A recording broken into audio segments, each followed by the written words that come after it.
सबसे पहले मैं नीरज जी से बात शुरू करना चाहूंगा। एक परंपरा है कि जो छोटे हैं आयु में वो पहले अपनी बात रखें। बड़ों के कहने के बाद फिर उनके कहने लायक कुछ रहता नहीं। कि नीरज जी, आपका इस विषय में कि एक्स मुस्लिम जो एथीस्ट हैं, एक फैशन का ट्रेंड है, ये हमारा विषय है, इस पर आपका क्या मंतव्य है?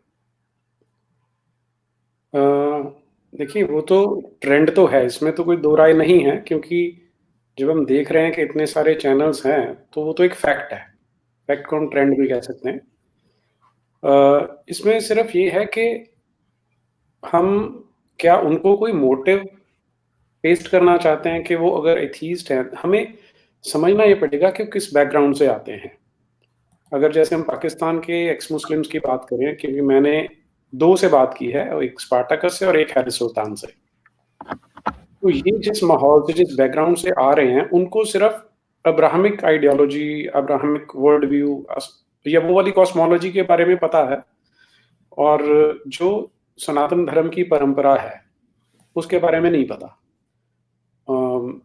इसमें अनफॉर्चुनेट बात तो ये कि हमारे देश में भी बहुत सारे लोग हैं, इनफैक्ट जिनके नाम हिंदुओं वाले हैं, उनको भी नहीं पता।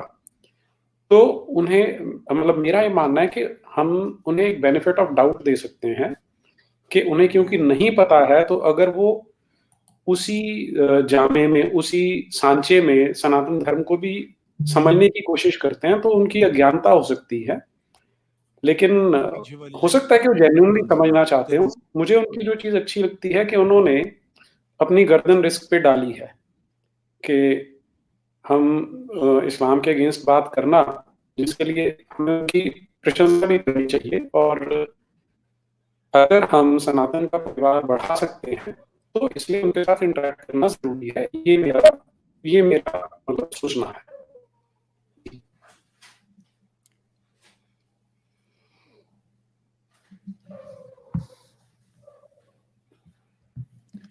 बहुत बहुत धन्यवाद नीरज जी।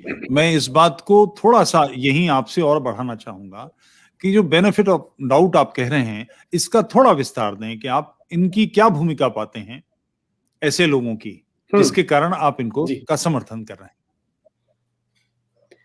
हैं। समर्थन शायद गलत शब्द है, मेरा है कि इनके साथ हम एंगेज कर सकते हैं, हम इनके साथ डायलॉग कर सकते हैं।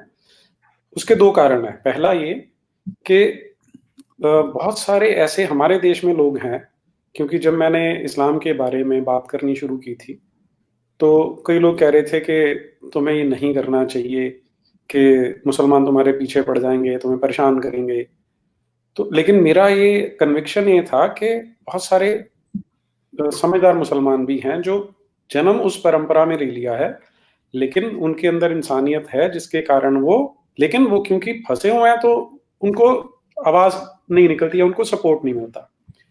तो जब वो देखेंगे कि लोग इस तरह के भी हैं जो इसके बारे में एकदम धड़ल्ले से बात करते हैं, खुल के बात करते हैं, तो उन लोगों में भी कॉन्फिडेंस आएगा। क्योंकि ये जो सिविलाइजेशनल एक बैटल चल रही है, उसे एग्जिस्टेंशियल भी कह सकते हैं हम, तो उसमें ये लोग एक अच्छे स्पोक्स पर्सन हो सकते हैं, जो इस्लाम में फंसे हुए हैं उन लोगों को निकालने में वो एक्सेलरेट कर सकते हैं।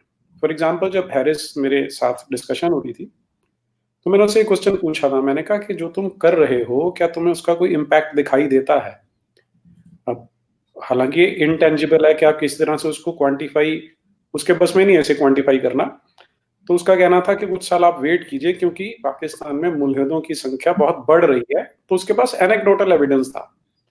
तो मेरा ये मानना है कि उससे हम, ये जो चीज है, लोगों में जो डर बैठा हुआ है कि इस्लाम के अगेंस्ट बोल ही नहीं सकते, बोलते ही गर्दन काट देंगे, वो उससे बाहर निकलेंगे। और दूसरा जो इससे जुड़ा हुआ मेरा ऑब्जेक्टिव है वो ये है कि जो सनातन की कुछ बातें हैं जो लोगों को समझ में नहीं आती, जिनको उड़ाया जाता है हल्के में कि ये सनातन के अगेंस्ट है, उसका मजाक उड़ाया जाता है, कि उनको हम समझ के उन्हें काउंटर कर सकें, ताकि ना सिर्फ जब वो इस्लाम से निकल के थोड़ा बाहर आए, खड्डे में से निकल के एक स्टेप आ गए, अब वो एथीज्म के खड्डे में गिर जाएं या कम्युनिज्म के खड्डे में गिर जाएं, उससे अच्छा कि उनको ऊपर उठा के हम सनातन की ओर ले जा सकें।